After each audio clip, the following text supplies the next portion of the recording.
ગયા વર્ષે જૂન 12ના રોજ અમદાવાદથી લંડન જતી એર ઇન્ડિયાની જે ફ્લાઇટ ક્રેશ થઈ હતી તેમાં માત્ર 241 લોકોના જ મોત નહોતા થયા, પણ તેમની સાથે બીજા અનેક લોકોની આખી જિંદગી પણ પલટાઈ ગઈ હતી. પ્લેન ક્રેશમાં પોતાની પત્ની અને એકની એક દીકરીને ગુમાવનારા મોહમ્મદ મિયા શેઠવાલા સાથે પણ કંઈક આવું જ થયું છે. મોહમ્મદ હાલ યુકેમાં રહે છે. તે પોતાની પત્ની સાદિકાના ડિપેન્ડન્ટ તરીકે યુકે ગયો હતો. સાદિકા હવે આ દુનિયામાં નથી રહી અને તેના કારણે હવે તેના પતિને પણ યુકે છોડવા માટે અલ્ટિમેટમ આપી દેવાયું છે. ઇન્ડિયન એક્સપ્રેસના એક રિપોર્ટ અનુસાર 28 વર્ષના મોહમ્મદને હોમ ઓફિસ તરફથી તેની વિઝા એપ્લિકેશન રિજેક્ટ થઈ હોવાનો મેસેજ મળી ગયો છે. હાલ તેને ઇમિગ્રેશન બેલ આપી એપ્રિલ 22 સુધીમાં યુકે છોડી દેવા માટે જણાવાયું છે. મૂળ વડોદરાનો મોહમ્મદ હજુ પણ પોતાની પત્ની અને દીકરી ફાતિમાના આકસ્મિક મોતના આઘાતમાંથી બહાર નથી આવી શક્યો. તેવામાં હવે તેને યુકેમાં પોતાનું ઇમિગ્રેશન સ્ટેટસ બચાવી રાખવા માટે એક નવા જ મોરચે લડવું પડી રહ્યું છે. મોહમ્મદને આશા છે કે યુકેની લોકલ કોર્ટ તેને કોઈ રાહત આપશે અને તેના સોલિસિટર ઇમિગ્રેશન બેલ ઓર્ડર પર રોક લગાવવા માટે કોર્ટમાં અરજી કરવાની તૈયારી પણ કરી રહ્યા છે. ઇન્ડિયન એક્સપ્રેસ સાથે વાત કરતા મોહમ્મદે જણાવ્યું હતું કે જો તેને કોર્ટ તરફથી રાહત મળી તો પોતે વિઝા માટે નવેસરથી એપ્લિકેશન આપી શકશે. મોહમ્મદ તેની પત્ની સાથે 2022માં યુકે ગયો હતો. સાદિકાએ ત્યાંની એક કોલેજમાં ઇન્ટરનેશનલ બિઝનેસ મેનેજમેન્ટના કોર્સમાં એડમિશન લીધું હતું, જ્યારે મોહમ્મદ તેનો ડિપેન્ડન્ટ હતો. પ્લેન ક્રેશના માંડ 2 મહિના પહેલા એપ્રિલ 2025માં સાદિકા અને મોહમ્મદ ઇંગ્લેન્ડના રગ્બી ટાઉનમાં મૂવ થયા હતા.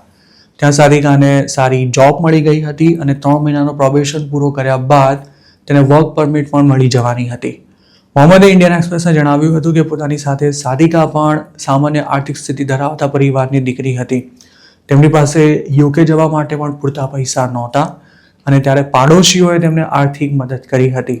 સાદિકાએ ભણવાનું પૂરું કરી રગ્બીમાં જોબ મેળવી તે વખતે જ મોહમ્મદને પણ ત્યાં જોબ મળી જતા આ કપલ નવા શહેરમાં રહેવા ગયું હતું. યુકેમાં ખાસો સંઘર્ષ કર્યા બાદ સેટલ થઈ રહેલું આ ગુજરાતી કપલ પોતાના માથે જે દેવું હતું તેને બને તેટલું જલ્દી ચૂકતે કરી દેવા માટે મહેનત કરી રહ્યું હતું, પણ તેમના નસીબમાં કંઈક અલગ જ થવાનું લખ્યું હતું. નવી જોબ શરૂ કર્યાના માત્ર 1 જ મહિનામાં સાદિકા રજા લઈ પોતાના દિયરના લગ્નમાં સામેલ થવા માટે ઇન્ડિયા આવી હતી. મોહમ્મદ પણ તેમની સાથે જ આવવાનો હતો, પણ પતિ પત્ની એક જ જગ્યાએ જોબ કરતા હોવાથી બંનેમાંથી કોઈ એકને જ રજા મળી શકે તેમ હતી, જેથી સાદિકા દીકરી સાથે ઇન્ડિયા ગઈ હતી અને તેમની જૂન 12ની રિટર્ન ટિકિટ પણ એડવાન્સમાં જ બુક કરી દેવામાં આવી હતી. સાદિકા અને ફાતિમા જે ફ્લાઇટમાં યુકે આવવા નીકળ્યા હતા તે ક્રેશ થઈ છે તેવા સમાચાર મળતા જ મોહમ્મદ જોબ છોડી તાત્કાલિક ઇન્ડિયા પહોંચી ગયો હતો, જ્યાં તેને અમુક દિવસો સુધી રાહ જોયા બાદ દીકરી અને પત્નીના અવશેષો મળ્યા હતા. ઇન્ડિયામાં થોડો સમય રહ્યા બાદ મોહમ્મદ ફરી યુકે પહોંચ્યો હતો, પણ પત્ની અને દીકરી વિના એકલા ઘરમાં રહેવું તેના માટે અતિશય મુશ્કેલ થઈ ગયું હતું. તેમની ગેરહાજરીમાં ઘરમાં જે સન્નાટો છવાઈ ગયો હતો તે સહન કરવો મોહમ્મદ માટે અશક્ય હતો. તે રાતોની રાતો સૂઈ નહોતો શકતો.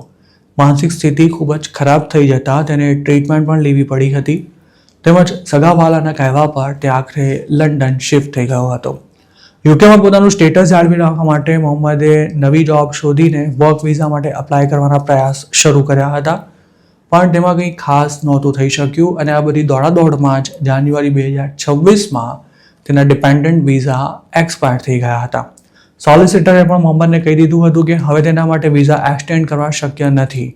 તે વખતે એર ઇન્ડિયાએ લંડનમાં આવેલી તાજ હોટેલમાં મોહમ્મદને જોબની ઓફર કરી હતી, પણ વેલિડ વર્ક વિઝા ન હોવાથી તે આ જોબ નહોતો લઈ શક્યો. મોહમ્મદ અને સાદિકા યુકે મૂવ થયા તે પહેલાં મોહમ્મદે કંપની સેક્રેટરીનો ફાઉન્ડેશન કોર્સ પૂરો કર્યો હતો. સાદિકાએ પણ CA ફાઉન્ડેશન ક્લિયર કર્યું હતું. મોહમ્મદ માટે ઇન્ડિયા પાછા આવી દીકરી અને પત્નીની ગેરહાજરીમાં લાઈફ ફરી શરૂ કરવી ખૂબ જ મુશ્કેલ છે. તે યુકેમાં જ રહેવા માંગે છે, પણ હાલ તે મોટી દુવિધામાં આવી ગયો છે અને ક્યારે પોતાનું સ્ટેટસ ક્લિયર થશે તેનો તેની પાસે કોઈ જવાબ નથી.